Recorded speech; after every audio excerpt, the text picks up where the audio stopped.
మిత్రులారా, నాతోటి భారత పౌరులారా, 2025 సంవత్సరం స్వాతంత్ర దినోత్సవం నాడు మన ఘనమైనటువంటి ప్రధానమంత్రి గారు ఎర్రకోట నుండి తన యొక్క స్వాతంత్ర దినోత్సవ ప్రసంగంలో కొన్ని అసంబద్ధమైనటువంటి విషయాలు, ముఖ్యంగా ఒక మత సంస్థ అయినటువంటి ఆర్ఎస్ఎస్ను ప్రశంసించడం, అది ఒక కలవర పెట్టేటువంటి అంశంగా నేను భావిస్తూ ఉన్నాను.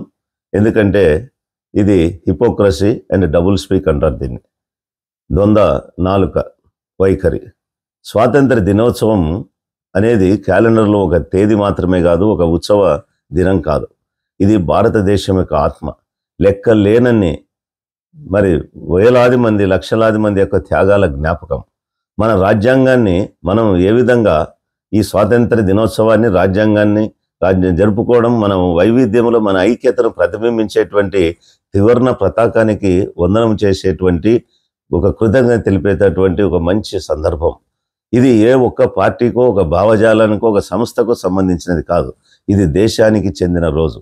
అయినప్పటికీ ఈ సంవత్సరం భారత ప్రధానమంత్రి తన ఎర్రకోట ప్రసంగంలో రాష్ట్రీయ స్వయం సేవక్ సంఘ్ ఆర్ఎస్ఎస్ను ప్రశంసించడానికి ఈ వేదికను ఉపయోగించుకున్నప్పుడు అది నిజంగా భారత ప్రజలలో కలత పెట్టేటువంటి ప్రశ్నలను లేవనెత్తింది.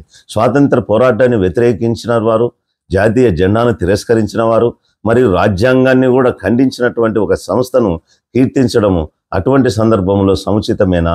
ఇది మన స్వాతంత్ర సమరయోధులకు మరి స్వాతంత్ర దినోత్సవం యొక్క అసలైనటువంటి అర్థానికి అవమానం కాదా అని చెప్పే ప్రశ్నలు వస్తూ ఉన్నాయి. ఎందుకంటే ఆర్ఎస్ఎస్ కానీ దాని యొక్క వలస వారసత్వాన్ని మనం ఒకసారి గుర్తు చేసుకున్నప్పుడు ఆ రికార్డులో ఈరోజు చరిత్ర పుటల్లో అది బాగా నమోదు చేయబడింది. ఆర్ఎస్ఎస్ ఎప్పుడు కూడా స్వాతంత్ర పోరాటంలో పాల్గొనలేదు. దాని నాయకులు క్విట్ ఇండియా ఉద్యమంలో కానీ, శాసనోల్లంఘన ఉద్యమంలో కానీ, బ్రిటిష్ వారికి వ్యతిరేకంగా జరిగినటువంటి ప్రతి సామూహిక ఆందోళన, వీటన్నిటి కూడా బహిరంగంగానే దూరంగానే ఉన్నారు. మరి ఒక పక్క ఈ పోరాట యోధులు ఉరిశిక్షలను స్వీకరించగా, అదేవిధంగా రాజకీయ పార్టీలు, కాంగ్రెస్, కమ్యూనిస్టులు, ఇతర రాజకీయ పార్టీలు, సామాన్య ప్రజలు, ముఖ్యంగా దళిత, మైనారిటీ, ఓబీసీ వర్గాల వారు తమ యొక్క జైళ్లలో వాళ్ళు మగ్గుతూ స్వాతంత్రం కోసం పోరాటం చేస్తే ఆర్ఎస్ఎస్ క్రమశిక్షణ పేరు మీద బ్రిటిష్ వారి పట్ల విధేయతను చూపించింది. వారికి గులాములుగా ఉండినటువంటి చారిత్రక వాస్తవాన్ని ఇక్కడ గుర్తు చేసుకోవాలి. అంతేకాకుండా మీరు వారి యొక్క సైద్ధాంతకర్త దామోదర్ సవర్కార్, వినాయక దామోదర్ సవర్కార్ యొక్క మరి ఆయన వారసత్వం ఇక్కడ ఇంకా క్లియర్గా ఉంది. 1910లో అరెస్టు చేయబడి అండమాన్ సెల్యులార్ జైలులో ఉంచబడినటువంటి సవర్కర్ బ్రిటిష్ వారికి, ఆ ప్రభుత్వానికి పదే పదే క్షమాభిక్ష పిటిషన్లు రాశాడు. 1913 పిటిషన్లో ఆయన ఏం చెప్పాడంటే, బ్రిటిష్ ప్రభుత్వానికి నేను అత్యంత విధేయుడుగా ఉంటాను, మీ తరపున నేను దృఢమైనటువంటి మరి ప్రచారకర్తగా ఉంటానని చెప్పి ఆయన అక్కడ హామీ ఇచ్చి రాయడం జరిగింది. అంతేకాకుండా 1917, 1920 మరి 1924లో ఇలాంటి అనేకమైనటువంటి క్షమాభిక్ష పిటిషన్లు, అర్జీలు ఆయన రాశాడు. మరి అమరవీరులైనటువంటి భగత్ సింగ్ లేదా అష్ఫాకుల్లా ఖాన్ లాగా కాకుండా ఈ సవర్కర్ వలసవాదుల ముందు తలొగ్గాలని ఆయన ఎంచుకున్నాడు. అటువంటి వారసత్వాన్ని ఆరాధించే వారిని స్వాతంత్ర దినోత్సవం నాడు జాతీయవాద జ్యోతులుగా ఎలా ప్రశంసించగలరు? త్రివర్ణ పతాకం మరి రాజ్యాంగానికి వారు వ్యతిరేకులు అన్నది ఇది కూడా చరిత్రలో నిస్సందేహంగా రికార్డ్ అయి ఉంది. త్రివర్ణ పతాకానికి వీరు వ్యతిరేకం.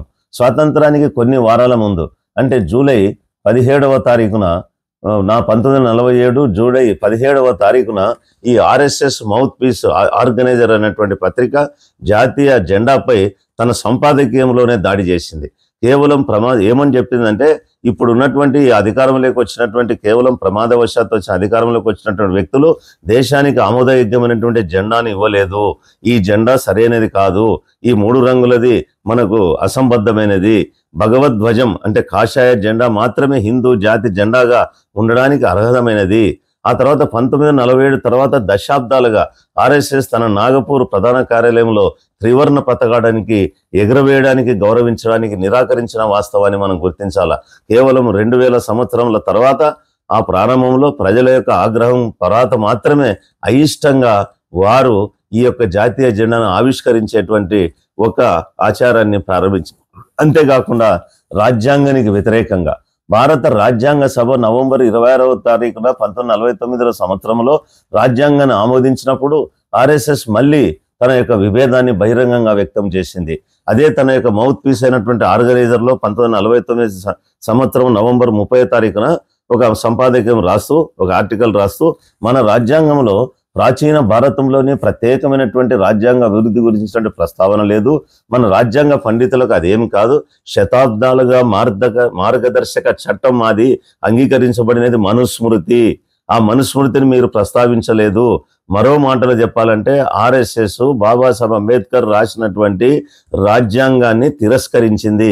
దానికి బదులుగా పితృస్వామ్యము, అదేవిధంగా వర్ణ వ్యవస్థ, కుల వివక్షత, కుల వ్యవస్థ మరియు అసమానతలకు దారి తీస్తున్నటువంటి మను ధర్మశాస్త్రమే సరైనటువంటి రాజ్యాంగం అనేది కీర్తించింది. మరి మనుస్మృతికి రాజ్యాంగానికి ఉన్నటువంటి వైరుధ్యాలు ఏంటి? ఈ వైరుధ్యాలు చాలా తీవ్రంగా ఉన్నాయి. ఈరోజు మనం గమనిస్తే సమానత్వం, కులతత్వం, రాజ్యాంగం అంటరానితనాన్ని, ఆ రాజ్యాంగంలోని 17వ నిబంధన మేరకు అంటరానితనాన్ని రద్దు చేసింది.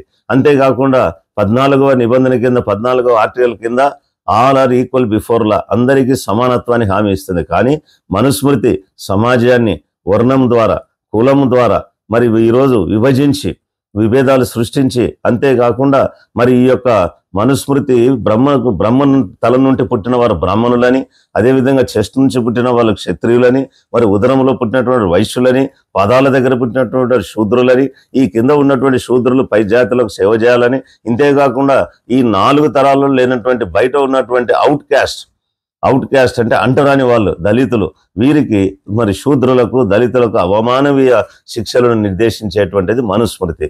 నెక్స్ట్ మహిళల హక్కులు, పితృస్వామ్యం. రాజ్యాంగం, భారత రాజ్యాంగం మహిళలకు సమాన హక్కులను ఇస్తుంది అన్నిటిలోనూ, in all aspects of life. ఈరోజు మనం చూస్తా ఉన్నాం, భారత రాజ్యాంగం కారణంగానే స్త్రీలు అన్ని రంగాల్లో కూడా ఈరోజు మరి పేరు ప్రఖ్యాతులు ఆరితేరుతున్నటువంటి విషయాన్ని మరి మనం గమనిస్తే, ఈ యొక్క బాబాసాహెబ్ అంబేద్కర్ లా మినిస్టర్గా, మొట్టమొదటి లా మినిస్టర్గా మహిళలకు ఆస్తిలో సమాన హక్కులు ఇవ్వాలని హిందూ కోడ్ బిల్లును తయారు చేస్తే, ఈ సనాతనవాదులంతా, ఈ మనవాదులంతా దాన్ని వ్యతిరేకించారు, ఇంక్లూడింగ్ కాంగ్రెస్ పార్టీలో ఉన్నటువంటి వాడు. అప్పుడు ఆయన దానికి ప్రొటెస్ట్ చేస్తూ రాజీనామా చేసినటువంటి సంగతిని మహిళలు గుర్తుంచుకోవాలా. సో రాజ్యాంగం మహిళలకు సమాన హక్కులు ఇస్తే, మనుస్మృతి ఏమంటుంది తెలుసా? నా స్త్రీ స్వతంత్ర అర్హతి అంటే స్త్రీ ప్రకటిస్తా ఉంది అంటే స్త్రీ ఎప్పుడు కూడా స్వతంత్రంగా ఉండకూడదు.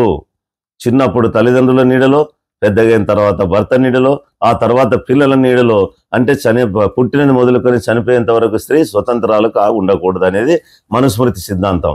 మరి అదేవిధంగా మత స్వేచ్ఛ, అది ప్రత్యేకత. మరి దీంట్లో కూడా రాజ్యాంగం, మన భారత రాజ్యాంగం ఆర్టికల్ 25, రాజ్యాంగంలో 25వ నిబంధన మనకు మత స్వేచ్ఛ ఇస్తా ఉంది. నీ ఇష్టం వచ్చిన మతాన్ని ప్రచారం చేసుకోవచ్చు, నీ ఇష్టం వచ్చిన మతాన్ని మరి అదేవిధంగా నువ్వు ఫాలో కావచ్చు, ఆచరించవచ్చు, ఇవన్నీ కూడా ఇస్తే. కానీ మరి మనుస్మృతి దళితులను, శూద్రులను ఈ యొక్క ఆధ్యాత్మిక అభ్యాసం నుండి పక్కకు దొబ్బింది, ఇతర మతాలను ఖండిస్తుంది, ఇతర మతాలకు చెందిన వారిపైన దాడి చేస్తుంది, ఇతర మతాలను వ్యతిరేకిస్తుంది. అంటే ప్రజాస్వామ్యము, వంశపారంపర్య క్రమం. ప్రజాస్వామ్యంలో రాజ్యాంగం మనం we the people of India, మనం భారత ప్రజలం అనేటువంటి పీఠికతో ప్రారంభమవుతుంది భారత రాజ్యాంగం. కానీ మనుస్మృతి జనన ఆధారిత, బర్త్ బేస్డ్ సోపాన క్రమాన్ని, ఈ యొక్క కులాలు, వర్ణాలు, దాన్ని, ఈ సోపాన క్రమాన్ని అమలు చేస్తుంది. అంతేకాకుండా ఆ సోపాన క్రమంలో బ్రాహ్మణులకు ప్రత్యేకమైనటువంటి హక్కులు కేటాయిస్తుంది. అదేవిధంగా న్యాయము, వివక్ష. రాజ్యాంగం అందరికీ సమాన న్యాయాన్ని ఇస్తా ఉంది, అందరికీ సమాన న్యాయం. ఎవరికి కులం, మతం, ప్రాంతం మరి భాష ఇటువంటి విభేదాలు లేకుండా అందరికీ ఒకే చట్టం వర్తిస్తుంది. కులం ఆధారంగా కానీ అదే మనుస్మృతి అయితే కులం ఆధారంగా మనుస్మృతి వేరు వేరు శిక్షలను నిర్దేశిస్తుంది ఒకటే నేరానికి. కాబట్టి అంటే ఇక్కడ బ్రాహ్మణులకు మళ్ళీ ఇక్కడ ఎగ్జంప్షన్ ఉంది, మీరు చదవండి మనుస్మృతి. కాబట్టి ఆర్ఎస్ఎస్ను ప్రశంసించడం అన్నది ఇటువంటి వేదిక పైన కేవలం అది రాజకీయ అవకాశమే కాదు, మన స్వాతంత్ర సమర యోధులు త్యాగం చేసిన మరియు మన రాజ్యాంగాన్ని ప్రతిష్ఠించినటువంటి విలువలను అది అవుట్ రైట్గా తిరస్కరించడమే. మరి ఈ వంచన, మరి రాజకీయ అవకాశవాదం ఇది. అయితే ప్రధానమంత్రి ఇంతటి గంభీరమైనటువంటి సందర్భంలో మరి ఆర్ఎస్ఎస్ను ఎందుకు కీర్తించారు? సంఘ్ తన నాయకుల పైన విధించినటువంటి, ఎందుకంటే ఆర్ఎస్ఎస్ క్లియర్గా ఈ మధ్య కాలంలోనే ఆర్ఎస్ఎస్ ఆయన నాయకుడు కూడా చెప్పాడు, 75 సంవత్సరాలు దాటిన తర్వాత పదవి విరమణ చేయాల్సిందే. అంటే దానికి భయపడి మోడీ ఈ సెప్టెంబర్లో 75 సంవత్సరాలు దాటుతున్నాయి కాబట్టి తన సొంత స్థానాన్ని కాపాడుకునే దానికి, వారిని ప్రసన్నం చేసుకునే దానికి, ఆర్ఎస్ఎస్ను సంతృప్తి పరచుకోవడానికి ప్రయత్నించడంలో ఇటువంటి మాటలు చెప్పాల్సి వచ్చింది. దానివల్ల ప్రధానమంత్రి చివరకు అమరవీరులను, స్వాతంత్ర సమరయోధులను, అంతేకాకుండా త్రివర్ణ పతాకాన్ని, రాజ్యాంగాన్ని మరియు దేశాన్ని అవమానించినటువంటి పరిస్థితి మనకు అక్కడ గోచరిస్తూ ఉంది. స్వాతంత్ర దినోత్సవం ఒక సైద్ధాంతిక ముఖస్తుతిక సందర్భం కాదు. ఇది మనకు స్వేచ్ఛను మరియు మన గణతంత్రాన్ని నిలబెట్టే విలువలను ఇచ్చిన వారిని గౌరవించే రోజు. అటువంటి సందర్భాన్ని దీని కొరకు ఉపయోగించుకోవడం చాలా శోచనీయం. మరి ముగింపు వాక్యాలు చెప్పాలంటే, స్వాతంత్ర దినోత్సవ చరిత్రను తిరిగి వ్రాయడానికి లేదా రాజకీయ నాయకులను అలరించుకోవడానికి వేదిక కాకుండా ఇది ఒక జాతి వేడుకగా ఉండాలి. స్వాతంత్ర పోరాటాన్ని తిరస్కరించిన వారు, త్రివర్ణ పతాకాన్ని వ్యతిరేకించిన వారు, రాజ్యాంగాన్ని ఖండించిన వారు మరియు మనుస్మృతిని కీర్తించినటువంటి ఒక సంస్థను ప్రశంసించడం ఆగస్టు 15వ స్ఫూర్తికే ద్రోహం చేయడమే తప్ప మరొకటి కాదు. కాబట్టి భారత పౌరులుగా మనం అప్రమత్తంగా ఉండాలి. మన స్వాతంత్ర సమరయోధుల త్యాగాలను, మన రాజ్యాంగ దార్శనికతను, మన జాతీయ జెండా ద్వారా సూచించబడినటువంటి యూనిటీ ఇన్ డైవర్సిటీ, ఐక్యతను కపటత్వం లేదా ద్వంద్వ మాటలతో మనము అనగదొక్కలేము. త్రివర్ణ పతాకం మరియు రాజ్యాంగం ఎప్పుడు కూడా మన స్వేచ్ఛకు నిజమైనటువంటి సంరక్షకులు. ఈ ఆర్ఎస్ఎస్ కాదు, లేదా ఇంకొక పార్టీ కాదు, మనుస్మృతి కాదు, మరియు అవకాశవాదం కోసం, ముఖ్యంగా అవకాశవాద రాజకీయాల కోసం చరిత్రను వక్రీకరించేవారు, చరిత్రను వంచేవారు కాదు. కాబట్టి అప్రమత్తంగా ఉండి మనం మన ప్రజాస్వామ్య విధానాన్ని, మన త్రివర్ణ పతాకాన్ని, మన రాజ్యాంగాన్ని మనం కాపాడుకోవాల్సిన బాధ్యత ప్రతి భారతీయ పౌరుని పైన ఉందని చెప్పి సందర్భంగా నేను మనవి చేస్తూ సెలవు తీసుకుంటున్నాను. ధన్యవాదాలు. జై భారత్, జై రాజ్యాంగం.